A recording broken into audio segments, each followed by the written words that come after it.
Welcome to the Rise Together podcast weekly hot take series. Every week, we're going to bring you powerful stories and strategies from leaders who are making a real impact by building stronger, more resilient communities.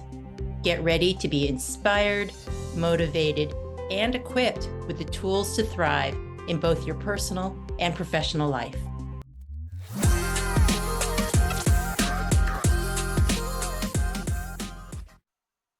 Hi, welcome to the Rise Together weekly podcast series, part of the Foundation for Family and Community Healing.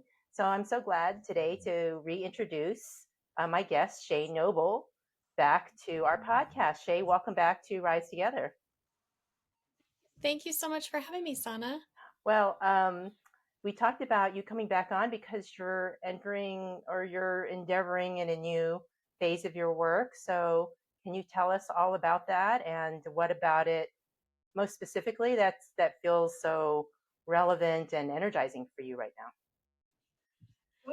Yeah, so I am full-time focusing on my passion project, which is trauma-informed HR. I've been doing this work for quite a few years, but taking it in a different direction now, in a full-blown HR consulting direction. And yeah, just using what I learned working in trauma-informed environments and seeing a gap in human resources and wanting to help fill that gap that's out in the world. Yeah, congratulations on your big move. And I think as we've talked about previously, like this, not only is there a huge gap in offerings, but I think a huge gap in awareness. So it seems to me that you're really sort of I was going to say trendsetter. I'm not sure that's the right word, but you're um, like you're foreshadowing, you're tapping into a real unmet need, a leader providing leadership in an area that's starting to percolate through some other sectors of our society. Like more and more people are talking about trauma, but it just seems like the workplaces have really not stayed abreast of that, and have not recognized the importance of it. In fact, it almost seems like the opposite, that folks, I don't know, maybe this is not true, but from my point of view, it seems like people are wanting to scale back even more on supporting their workers than they even have been, a few years ago. What do you think? What are you seeing as the need right now? Yeah, I definitely see a trend in companies, or really there's really loud groups that are scaling back in being human centered, but then there's a huge push for people that really get it, that are really looking at the future of work, how human differentiates as a business strategy. There are times for using things like AI, robotics, things like that to help preserve humans and, the workforce. But there's also certain things that have to be done by people. And, I came across it in such a random way because I was working in a treatment center for youth that were addicted to substances. And I went to this training, and it was to um, implement trauma informed care in the environment. And as I opened up the binder, I just saw there was no human resources guidance. And then my personal trigger in that environment flared up. And it just really opened my eyes to how all of us bring our own traumas, histories, and tendencies that at the time I didn't realize when until I went into other environments and saw that those same principles applied. And so yeah, it's just kind of been developing over time. But I definitely had not seen trauma informed outside of those environments until recently. And it's really great to see trauma informed parenting, trauma informed healthcare, trauma informed educators, all of these people using that as a way of um, expressing who they are and what they know about trauma informed environments as well, and applying it in different ways. In the past, human resources was always kind of separate. Like you kind of have your business administration that's very separate from your clinical teams. and we should be from a licensing perspective, but it doesn't mean that we can't learn from what our clinical educators already know and what our, data driven um, statistics can teach us. That's so interesting. So, what how does trauma play out in the workplace? I know you had a very dramatic story at your organization, which maybe if you can share that if you wish. But like for most workplaces, like how does trauma inform workplace culture or operations or dynamics? So imagine you come into an environment and somebody is very willing to train you, very knowledgeable, transparent, shares all of the knowledge. Think about what you learn in that type of an onboarding versus somebody who says, I'm worried you're here to replace me. And they say it with either their words or by their actions. And they say, I'm going to steal your sales. I'm going to count them as mine while I'm training you. Um, I'm just going to only teach you the limited information that you have to know. Those are such different ways and ways of approaching onboarding. And there's all sorts of little ways that we all respond to relational interactions. And a lot of those are formed in our own early childhood Right. development. So if you take that person that kind of holds the files and says, these are mine, I'm not sharing, that may have come about from their own family dynamic.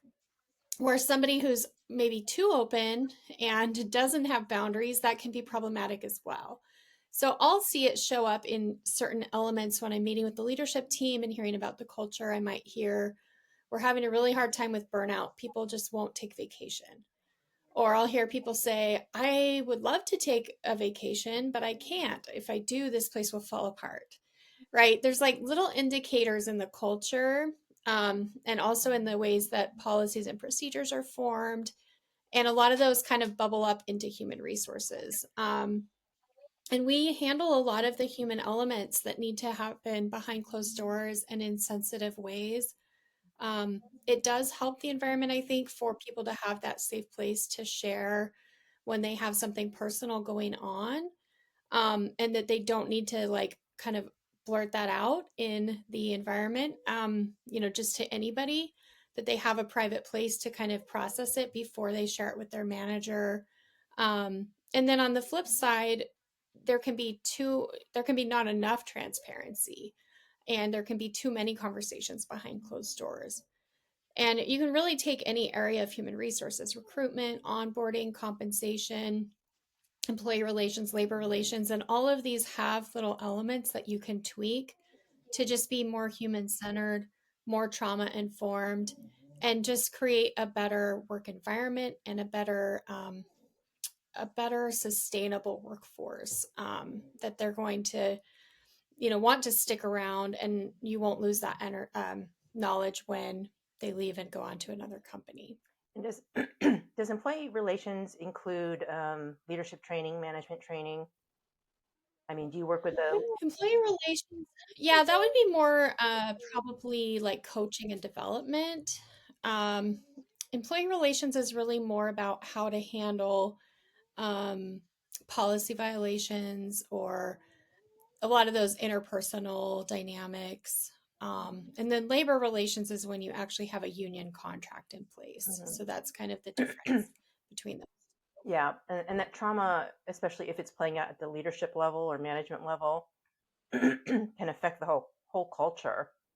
Um, Mhm. um, and so, I mean, I don't know. I feel that like making sure the leaders are trauma informed and are working on their own traumas so that they understand how their traumas are playing into their leadership style, how they might be creating conflict or creating barriers and obstacles for people, how others might do that because of their traumas, that kind of thing. Is that part of your portfolio of offerings, that kind of thing?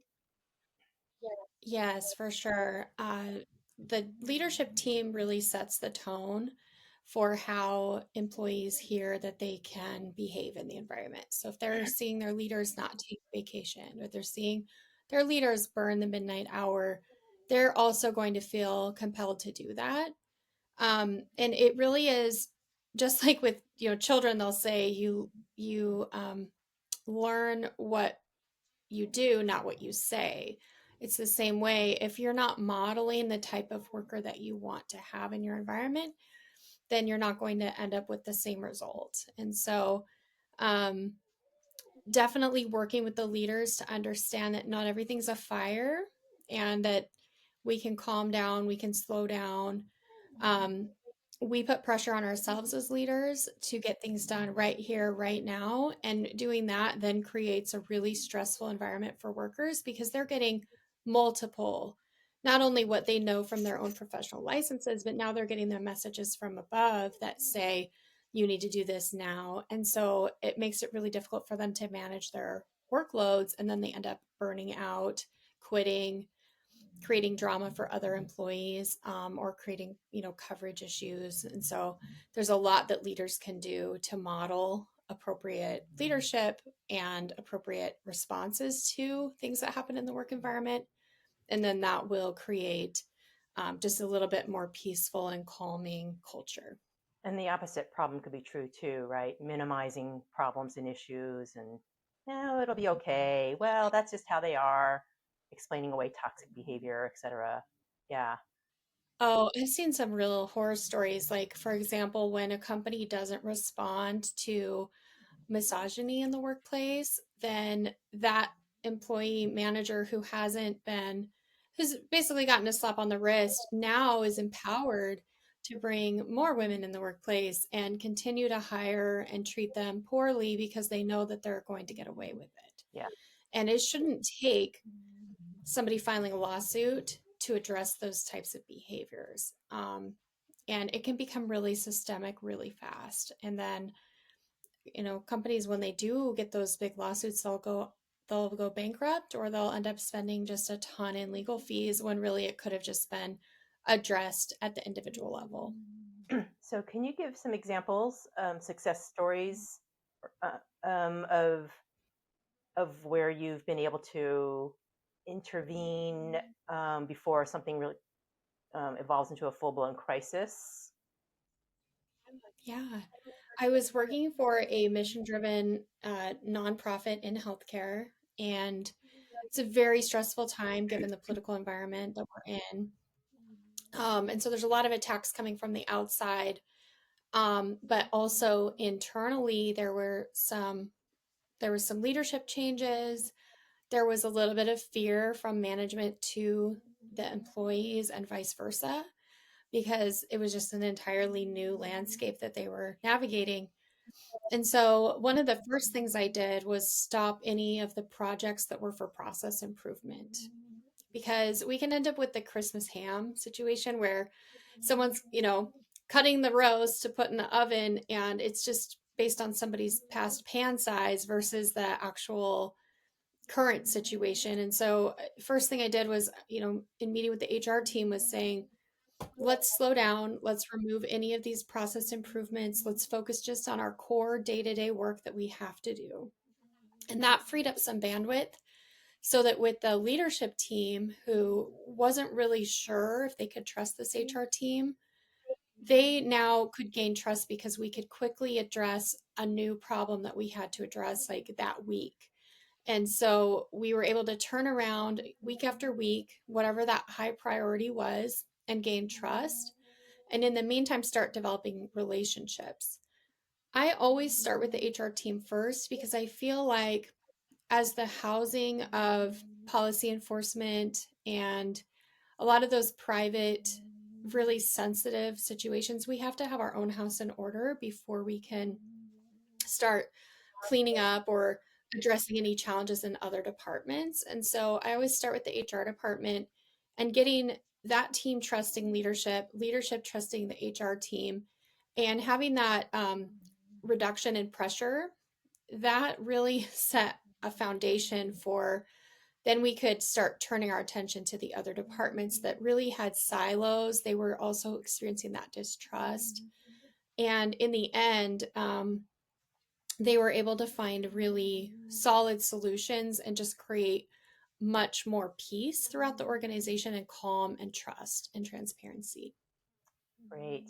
That just sounds so like that was so valuable at that moment in the time of that company. So what would you want everybody to know who's in the workplace about trauma-informed workplaces? Like what one thing would you want everybody to know?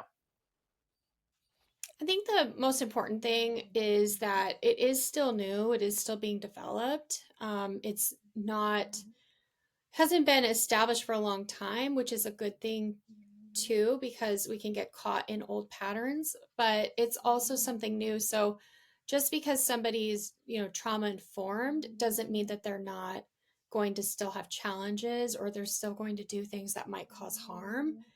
The real power is in being trauma informed is that you can be more proactive in reducing harm, and that when harm does happen, that you're going to learn from it, remedy it, and make sure that it doesn't happen to that degree again in every power that you have. So yeah, just embracing that it's developing, and there is still a lot to be done, a lot of work to be done in terms of reducing harm in the workplace. Okay, is there anything else you want to tell listeners about your work or this new emerging discipline within HR?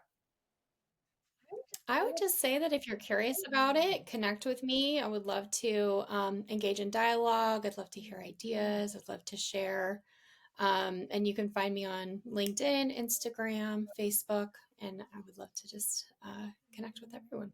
Okay, well, it just sounds like you're a pioneer in this area, Shae, and it's so urgently needed, especially now. And congratulations on your new endeavor. And it just seems like your timing couldn't be more perfect for it. And I wish you the best of luck. And I encourage listeners to reach out to Shae. Thanks so much, Sanna. It's been a pleasure to join you today. Thanks for joining us again on Rise Together podcast. Bye bye.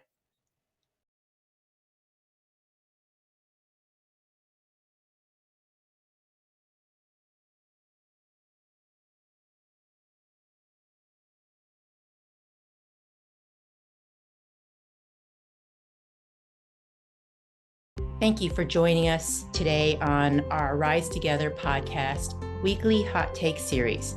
We hope you've been inspired by today's stories and strategies for building stronger, more resilient communities.